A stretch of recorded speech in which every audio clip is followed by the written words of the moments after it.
When the stars align with death, no one can escape their fate. They call me HorrorScope, a nickname whispered in fear by those who seek guidance from the stars. I am Serafina by day, a reputable tarot card and astrology reader. People come to me for insights, for hope, for understanding. Little do they know, some will never leave my parlor alive, their fate sealed by the cards and the stars they so desperately believe in. Anna, a nervous woman in her mid-30s, sat across from me, her eyes darting around my candlelit room. The scent of sandalwood filled the air, mingling with the soft rustle of ancient velvet curtains. I could feel her anxiety. "What brings you here today, Anna?" I asked, shuffling my worn deck of tarot cards. "I need to know if my husband is faithful," she replied, her voice barely above a whisper. She trembled, hands clasped tightly. I drew the cards, the Tower, the Moon, and 10 of Swords. Betrayal, deceit, and a tragic end. Her fate was sealed. She had to die. That night, I followed her home, the city's shadows cloaking my movements. She never saw me coming. As she slept, I slipped into her room, a syringe filled with a lethal dose of nightshade and belladonna in hand. I watched as her body seized, her breath faltering. Before I left, I placed the 10 of Swords card on her nightstand, a symbol of her end. Word of Anna's mysterious death spread quickly, but no one suspected the gentle tarot reader.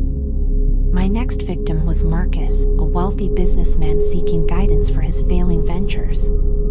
He believed astrology could turn his fortunes around.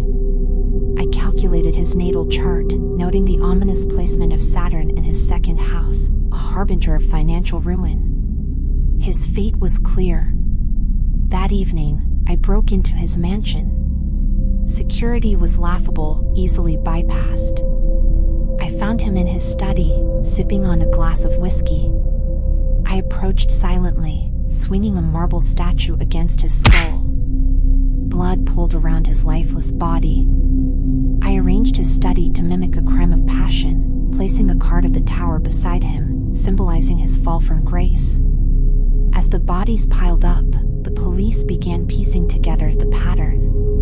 They dubbed me HorrorScope, a name that both amused and annoyed me. I reveled in the fear I inspired, but the noose was tightening. They couldn't catch me though. I was always one step ahead, guided by the very stars I manipulated. Why do I kill based on tarot and astrology? It's simple. I see myself as an agent of fate, a force of cosmic justice. People come to me, seeking answers from the universe, and I give them exactly what they deserve. The cards and the stars reveal the truth, and I merely act upon it. My victims' destinies are written in the heavens, and I am the instrument that brings them to fruition. It's a divine calling, one I follow with unwavering conviction. Raised by my grandmother, Alara, a renowned mystic and healer, I was exposed to the world of tarot and astrology from a young age. Alara was not just a practitioner but a true believer in the power of the stars and the cards. She taught me that every soul has a destiny, written in the cosmos and revealed through the arcane arts. Alara's clients ranged from troubled villagers to wealthy city dwellers seeking answers. I often observed these sessions, fascinated by the way my grandmother's readings seemed to align with the lives of those who sought her wisdom. Alara instilled in me a belief that the universe has a grand design, and that our role as readers was to reveal and enforce this destiny. When I was 15, a tragic event cemented this belief. A local villager, desperate and distraught, came to Alara for a reading. The cards foretold doom and despair, yet the villager dismissed the warning. Days later, he perished in a freak accident, exactly as the cards had predicted. This incident left a profound impact on me, convincing me of the absolute power of the tarot and astrology. My world shattered when Alara was accused of witchcraft by the villagers, who feared her power and knowledge. They believed she was responsible for the recent misfortunes befalling the village. In a fit of panic and superstition, they stormed our home and set it ablaze, with Alara trapped inside. I barely escaped, but my beloved grandmother did not. Homeless and traumatized, I wandered until I found refuge in the city. I continued my grandmother's work, now driven by a new purpose. I believed that my grandmother's death was a sign from the universe, a message that those who ignored or misused the knowledge of the stars deserved to face the consequences. I vowed to become the enforcer of fate, ensuring that no one could escape their destiny. I'm not driven by a mere desire to kill, but by a profound belief that I'm fulfilling a higher purpose. I am the hand of fate, the enforcer of cosmic justice, and I will continue my dark crusade until the universe tells me otherwise. Detective Harris, the lead investigator on my case, sought me out for a reading, a bold move on his part.